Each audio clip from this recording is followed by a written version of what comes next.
إن الحمد لله نحمده ونستعينه ونستغفره ونعوذ بالله من شرور أنفسنا ومن سيئات أعمالنا من يهده الله فلا مضل له ومن يضلل فلا هادي له وأشهد أن لا إله إلا الله وحده لا شريك له وأشهد أن محمدًا عبده ورسوله صلى الله عليه وعلى آله وأصحابه أجمعين. La louange est à Allah, nous le louons, lui demandons son aide et implorons son pardon. Et nous cherchons refuge auprès de lui contre le mal de nos âmes et contre les conséquences de nos mauvaises actions. Celui qu'Allah guide, nul ne peut l'égarer, et celui qu'Allah égare, nul ne peut le guider. Et j'atteste qu'il n'y a pas de divinité en droit d'être adoré, si ce n'est Allah, l'unique qui n'a pas d'associé. Et j'atteste que Mohammed est son serviteur et son messager, que les prières et la paix soient sur lui. Ya ayyuhalladhina amanu ittaqullaha haqqa tuqatih wa la tamutunna illa wa antum muslimun. Ô vous qui croyez, craignez Allah comme il doit être craint et ne mourrez qu'en pleine soumission. Ya ayyuhan nasu ittaqu rabbakum alladhi khalaqakum min nafsin wahidah wa khalaqa minha zawjaha wa batha minhuma rijalan kathiran wa nisaa واتقوا الله الذي تساءلون به والأرحام إن الله كان عليكم رقيبا. Ô gens, craignez votre Seigneur qui vous a créé d'un seul être et a créé de celui-ci son épouse, et qui de ces deux-là a fait répandre sur terre beaucoup d'hommes et de femmes. Craignez Allah au nom duquel vous vous implorez les uns les autres, et craignez de rompre les liens du sang. Certes, Allah vous observe parfaitement. يا أيها الذين آمنوا اتقوا الله وقولوا قولا سديدا يصلح لكم أعمالكم ويغفر لكم ذنوبكم ومن يطع الله ورسوله فقد فاز فوزا عظيما. Ô vous qui croyez, craignez Allah et prononcez une parole de droiture. Il améliorera pour vous vos actions et vous pardonnera vos péchés. Et quiconque obéit à Allah et à son messager obtient certes une grande réussite. Chers croyants, serviteurs d'Allah, marhaban bikum li hadhihi al-lahazat al-mubaraka. Soyez les bienvenus dans la maison d'Allah Azza wa Jal, et nous le remercions pour ces instants passés à cette heure mubaraka, à cette heure bénite, et que nous soyons de ceux qui accomplissent ses commandements. Frères en Allah, si nous voulions parler d'un sujet qui est le mérite des compagnons du messager d'Allah sallallahu alayhi wa sallam, il nous faudrait des heures et des heures et des pages et des pages. Nous nous contenterons simplement de citer quelques textes qui mettent en avant leur grand mérite à ces gens, les compagnons du messager d'Allah sallallahu alayhi wa sallam. D'après Abdullah ibn Mas'ud, qu'Allah l'agrée, radiallahu anhu, un des plus savants des compagnons du prophète sallallahu alayhi wa sallam, il dit: Inna Allah azza wa jal nazara fi qulub al-ibad fawajada qalba Muhammadin sallallahu alayhi wa sallam khayra qulub al-ibad fastafahu li nafsihi fabta'athahu bi risalatihi. ثم نظر في قلوب العباد بعد قلب محمد صلى الله عليه وسلم فوجد قلوب أصحابه خير قلوب العباد فجعلهم وزراء نبيه يقاتلون على دينه. D'après Abdullah ibn Mas'ud, il dit: certes, Allah a regardé dans le cœur de ses créatures. Allah Azza wa Jal a regardé dans le cœur de l'ensemble de ses créatures et il a trouvé que le meilleur cœur de toutes les créatures était le cœur de Mohammed sallallahu alayhi wa sallam. Il l'a donc élu et il l'a envoyé avec son message pour parachever les messages prophétiques qui l'ont précédé. Et après avoir regardé dans le cœur de Mohammed sallallahu alayhi wa sallam, il a regardé dans le cœur des créatures et il a trouvé que les meilleurs cœurs des créatures étaient les cœurs des compagnons du prophète sallallahu alayhi wa sallam. Il les a donc fait comme apôtres pour son messager et par leur intermédiaire, ils ont propagé la religion. Ce texte, sous le témoignage de Abdallah ibn Mas'ud, parmi les plus savants des compagnons, nous indique la grande valeur des compagnons du prophète sallallahu alayhi wa sallam. Et qui mieux qu'Allah Azza wa Jal lui-même peut nous indiquer la grande valeur des compagnons du prophète sallallahu alayhi wa sallam. Allah Ta'ala dans son livre nous dit dans de nombreux endroits qu'Allah a été satisfait des croyants de l'époque du prophète sallallahu alayhi wa sallam qui ne sont autres que les compagnons du prophète. Allah Azza wa Jal dit وَالسَّابِقُونَ الْأَوَّلُونَ مِنَ الْمُهَاجِرِينَ وَالْأَنصَارِ وَالَّذِينَ اتَّبَعُوهُمْ بِإِحْسَانٍ رضي الله عنهم ورضوا عنه وأعد لهم جنات تجري تحتها الأنهار خالدين فيها أبدا ذلك الفوز العظيم. Dans un verset, Allah Ta'ala dit les premiers parmi les croyants, parmi ceux qui ont émigré de la Mecque vers Médine et ceux qui les ont accueillis, les Ansar, et tous ceux qui les ont suivis par la suite. Allah les agrée et ils agréent Allah. Allah leur a préparé des jardins d'éternité sous lesquels coulent des ruisseaux. Ils y demeureront éternellement. Et voilà bien la réussite ultime. Donc sous l'attestation du Seigneur de l'univers, Allah Azza wa Jal nous dit radiyallahu anhum. Allah a été satisfait d'eux et il leur offrira des jardins au paradis.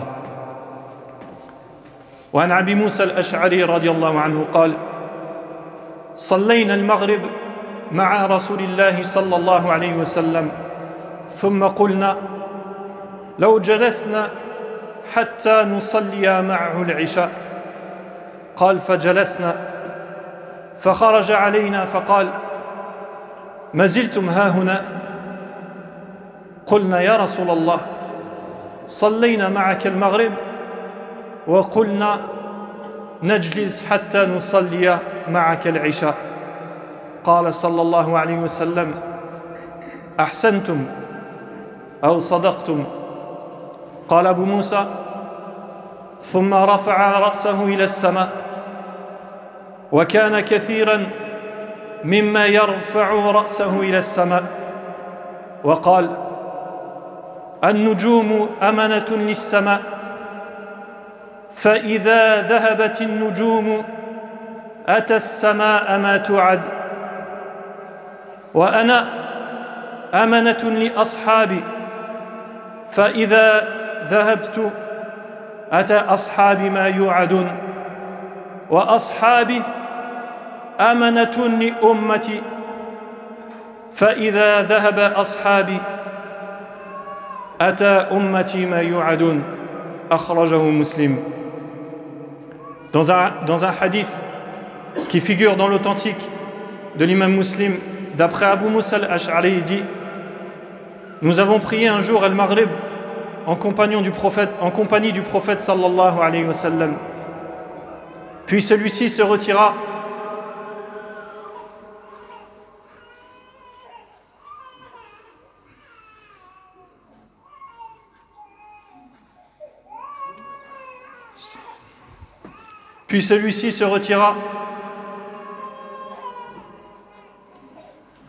لا إله.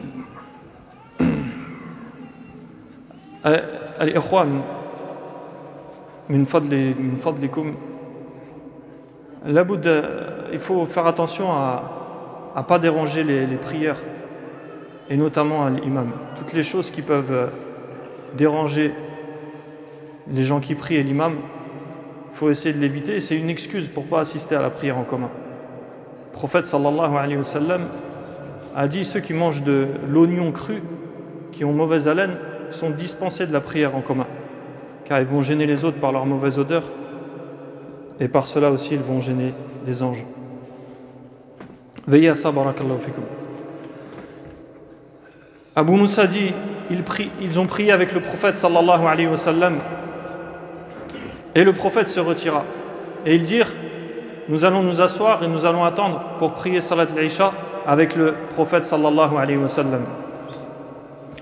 C'est alors que le prophète sallallahu alayhi wa sallam sortit et il trouva les compagnons assis dans la mosquée. Il leur dit: Maziltum hahuna, vous êtes encore là, mashallah. Ils dirent: Na'am, nous nous sommes dit, nous avons prié avec toi le Maghrib et nous allons nous asseoir jusqu'à attendre l'Isha pour prier encore avec toi. Il dit: comme ahsantum, comme vous avez bien fait.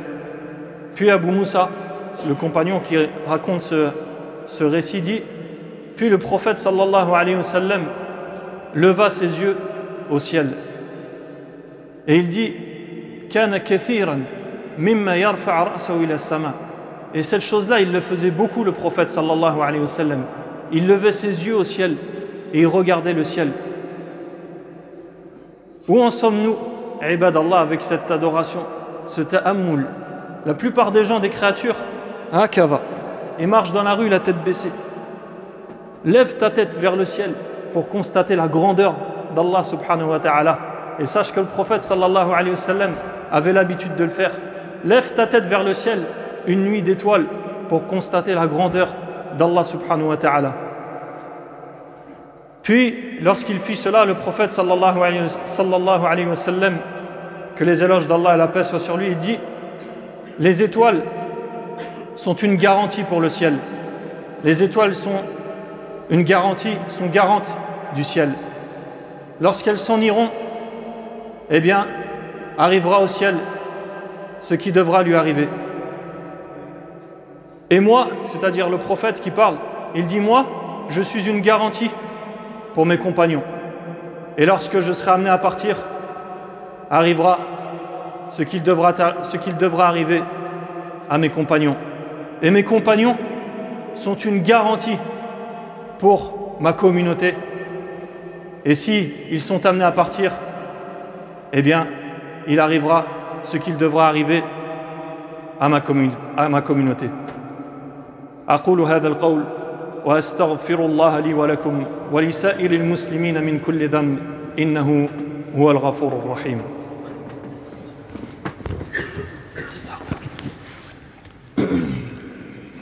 الحمد لله كثيرا والصلاة والسلام على رسول الله وعلى آله وأصحابه أجمعين أما بعد.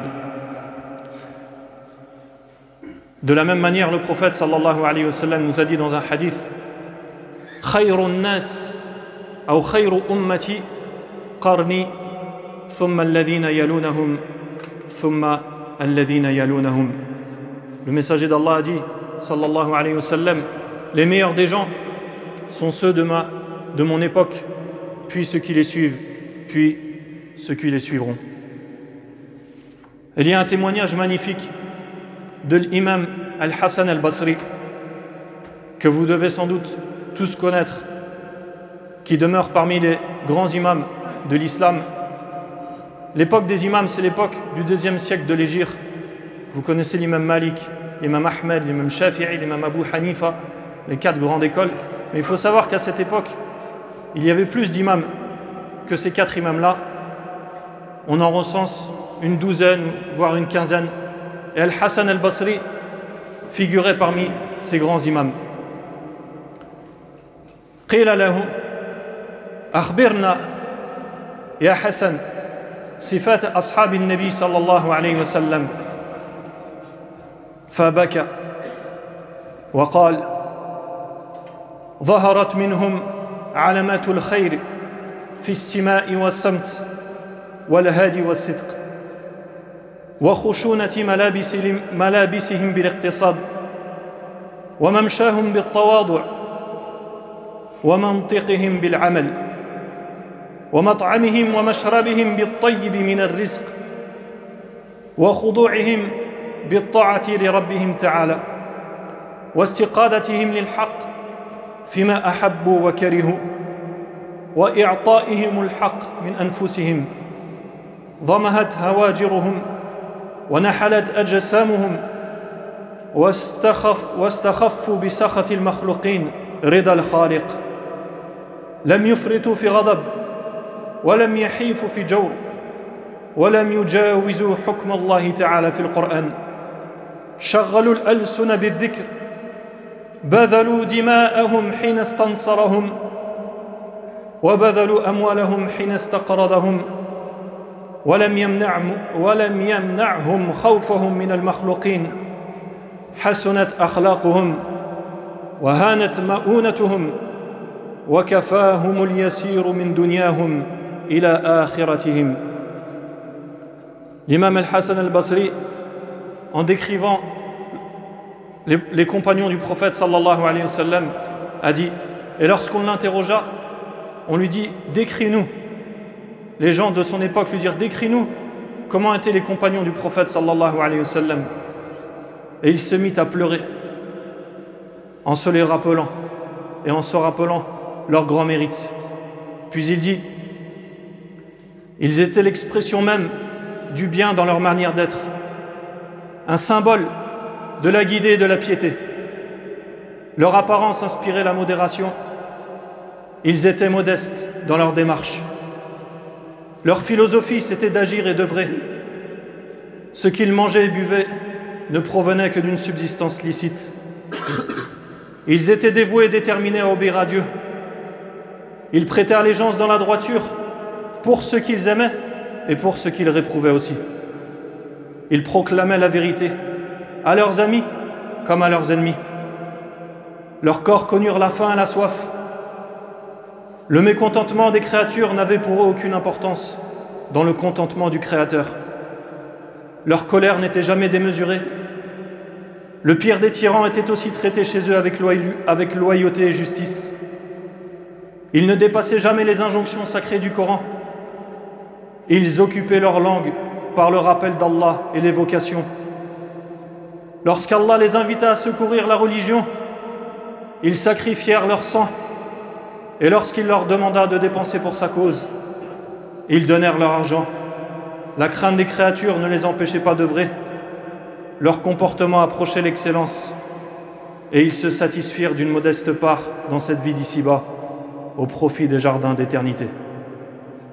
Voilà comment l'imam Hassan al-Basri a décrit les meilleurs des créatures après les prophètes, les compagnons du messager d'Allah sallallahu alayhi wa sallam. Et sachez, chers croyants, que les compagnons du prophète sallallahu alayhi wa sallam sont comme les étoiles, un guide pour la communauté et un rajm pour les shayatin, une réplique au diable parmi les djinns et les hommes. Et quiconque s'attaque aux compagnons du prophète sallallahu alayhi wa sallam en réalité désire s'attaquer à l'islam. Yaqul Abu Zur'a, un des grands muhaddiths, savants du hadith du 3e siècle de l'époque des muhaddithin, a dit إذا رأيت الرجل ينتقص أحدا من أصحاب النبي صلى الله عليه وسلم فاعلم أنه زنديق ذلك لأن الرسول صلى الله عليه وسلم عندنا حق والقرآن حق وإنما أدى إلينا هذا القرآن والسنن أصحاب رسول الله صلى الله عليه وسلم وإنما يريدون أن يجرحوا شهودنا ليبطلوا الكتاب والسنة فهم أولى بالجرح وهم زنادقة. Il y a des gens qui s'affilient à l'islam et qui insultent les compagnons du messager d'Allah sallallahu alayhi wa sallam, qui insultent Abu Bakr, qui insultent Omar, qui insultent les mères des croyantes, Aïcha ou Hafsa, pire encore de les insulter, qui prétendent qu'ils sont devenus mécréants après la mort du prophète sallallahu alayhi wa sallam. Ces gens-là, ce sont les chiites rafidites, qui sont majoritairement présents en Iran, en Irak, au Yémen. Ce sont les Houthiyun, avec qui actuellement il y a un conflit, et dans d'autres contrées du monde. Et ils ont pour croyance ces choses-là. C'est pour cette raison que les savants de l'islam ont toujours défendu les compagnons du prophète sallallahu alayhi wa sallam. Il nous incombe, nous musulmans aussi, de les défendre et de les aimer. Par leur nom, nous nous appelons Abu Bakr, Omar, Ali, Uthman, Abdullah, Abdurrahman. Et leur nom, nous donnons à nos enfants, ikraman lahum, pour les honorer. Eux, c'est meilleurs des créatures. Et sachez, ibadallah, qu'il existe aussi des gens qui prétendent aimer les compagnons du messager d'Allah sallallahu alayhi wa sallam, mais qui disent que pour comprendre